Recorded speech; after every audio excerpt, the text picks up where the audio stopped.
Hello, friends and family, and even people who don't know who I am, but will see this video and I hope we become friends. I'm Christy Hibbert, and I have some really exciting news, and I wasn't sure how to share this, but I decided to do it in my most comfortable way, which is to talk to you about it and to tell you face to face.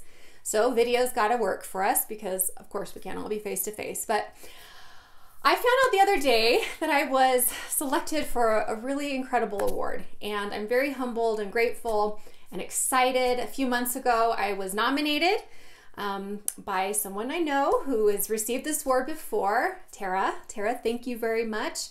And so shocked to be nominated, and then even more shocked to be selected as Arizona's Mother of the Year. I know, right? Like, is that a real thing? It is, apparently, and I did not know that. I mean, usually Mother of the Year is what we hashtag when we've totally failed as a mom, right? We have been too frustrated with our kids, we're yelling at them, and hashtag Mother of the Year. But somehow I have been selected for this great honor by the American Mothers Incorporation, and it's a wonderful organization. I'm going to tell you a little bit about it in just a moment, and this will only take a couple minutes, but the thing that really stands out most to me, and the first thing I thought of when I was told that I had been selected as Arizona's Mother of the Year, first of all, I'm like, what does that really even mean? And let me tell you what it doesn't mean. It doesn't mean that anybody came to my house and made sure that everything was clean, because it's not. It might look clean right here, but around here. Or had a checklist and made sure I wasn't yelling at my kids or running away to recover because I'm so burned out, because if that had been the case, then certainly this wouldn't have happened. So it's not about, you know, that I'm the best parent or anything like that, no. But they serve to honor mothers who, as they say here, to honor mothers, to educate, they gather annually to honor, to educate, collaborate, and celebrate the achievements of mothers at home, at work, and in the world. And if there's one thing that I love, it's celebrating mothers. I just think mothers are the greatest. I do. I think we are the most incredible human beings. I think we do incredible things every day, most of which goes highly unnoticed.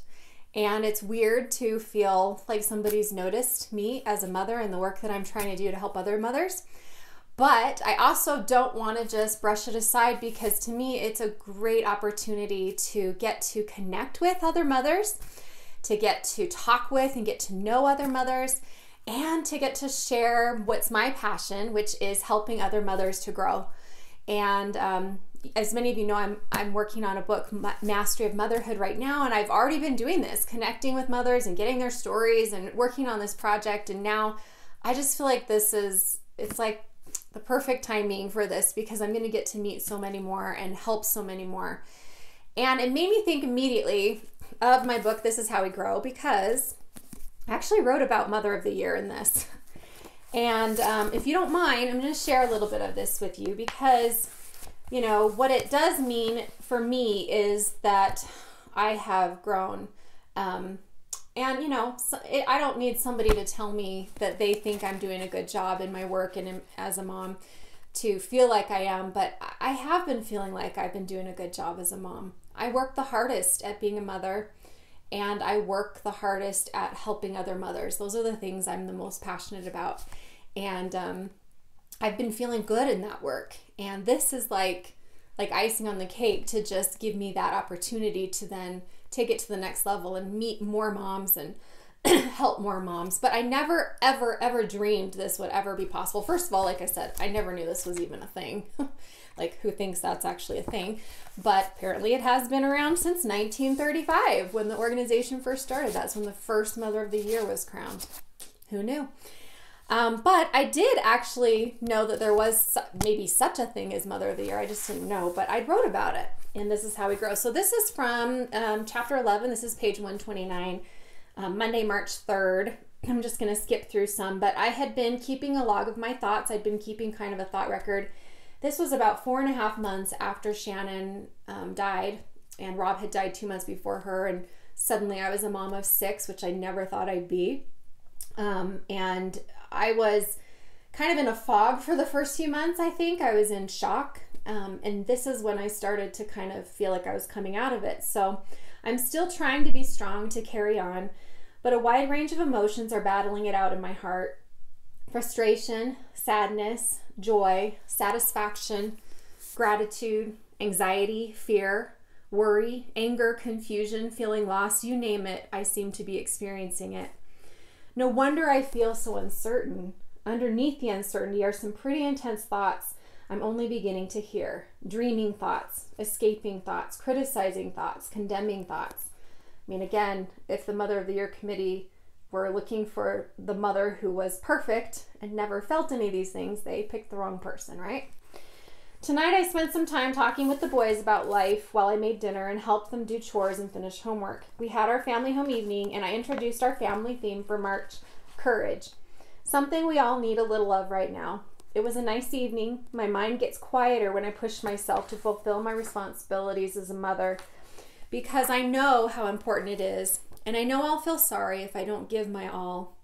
Perhaps also because working hard lessens the ammo available to aim at myself when mommy's self-doubt begins to flame. I remember reading an article a couple of years ago about a woman named Mother of the Year. She had 7 children, looked fabulous, and seemed remarkably happy. As I read the article about how wonderful she was, I thought, I wish I could be a mother like that. But the voice in my head reminded me, you will never be. There are so many things you feel called to do in this life. In addition to being a mother, you'll never have a big family. Being Mother of the Year is not in the cards for you.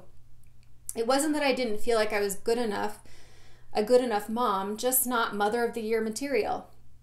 Now I do have a big family, and I'm given the opportunity to feel like a Mother of the Year. I'm given the opportunity to rise to a great challenge and become so much more than I ever imagined for little old me.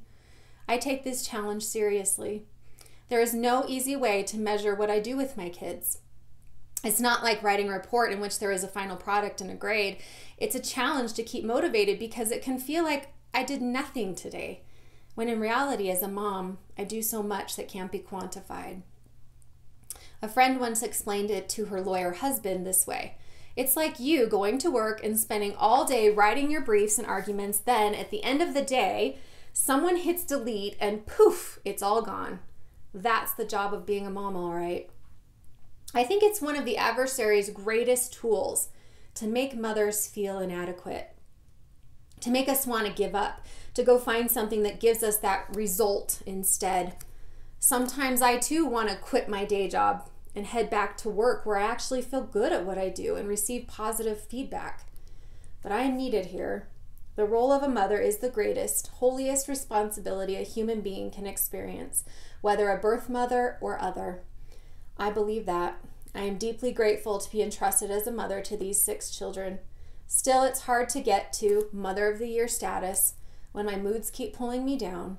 I remind myself to be patient, to be grateful for where I am and the opportunities with which I've been blessed, to give myself time to receive clarity, and to allow God to gently unfold my life to me.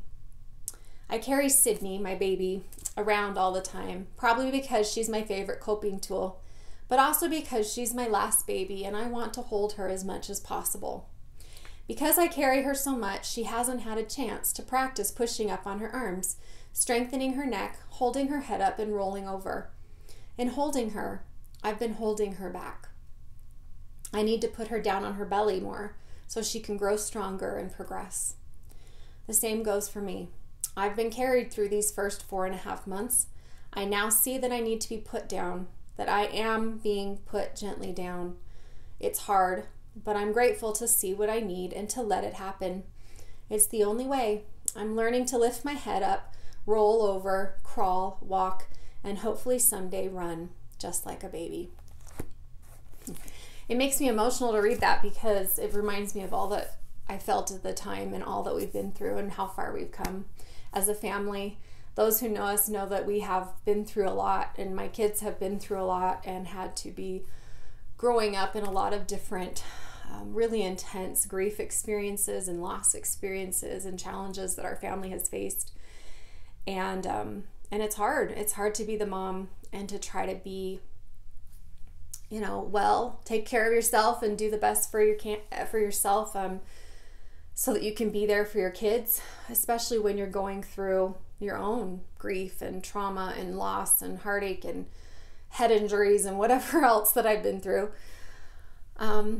But it makes me see a couple of things. First of all, that, never say never, because I never thought I'd have 6 children. I certainly didn't plan that, and went from 3 to 6 overnight when we inherited our nephews, and I gave birth to my 4th baby. So that's one. Never say never, because miracles can happen. Even though I wasn't mother of the year material, and I still don't necessarily feel like I am, somehow this has happened. And also to see how much we can become and grow, as I say, overcome and become and flourish. And I have been able to crawl and walk and run and crawl again and keep doing it. And I guess it just makes me feel good that to go back and see how far I've come as a mom and how far we've come as a family, and to share that with all of you, because I know if you're a parent of any sort, and especially moms out there, you're doing better than you think you are. And I wish I could, have the mom of the day and the mom of the minute and the mom of the hour, because I feel like we all deserve this. So I'm excited to accept this award. I get to go to Washington, D.C. in April and give a little speech there and meet with some legislators about important issues related to motherhood, and meet the other Mothers of the Year, and meet up with other wonderful people from the American Mothers Association. And anybody's welcome to come to that. You are welcome to come too, and I will put some information on my website. But I'm mostly excited to step onto this platform and be able to speak for all mothers. The one thing in that I read you was that we mothers are too hard on ourselves, and we don't see the good in us. And I feel like it is one of the adversary's greatest tools to make us feel less than, to make us feel unworthy of love or gifts or attention or self-care even, and certainly not awards or honors. But I gratefully and humbly accept this honor, and I'm so excited to share it with all of you as I go out and try to serve you better, and try to continue the work I'm doing to help moms to feel our true worth and value, and to know how truly incredible we are, because I really mean it when I say that. I think we're the best. I mean, dads, you're pretty great too. You're pretty great too, but I'm a little biased. Moms, we're pretty great. Anyway, thanks for listening if you made it this far. And I really appreciate all my friends and family and all your support and love. And I'm excited see what we can do together using this new platform to help mothers become who we're meant to be, to overcome, to become, and to flourish in motherhood. All right, I've said plenty. Have a great day. Goodbye.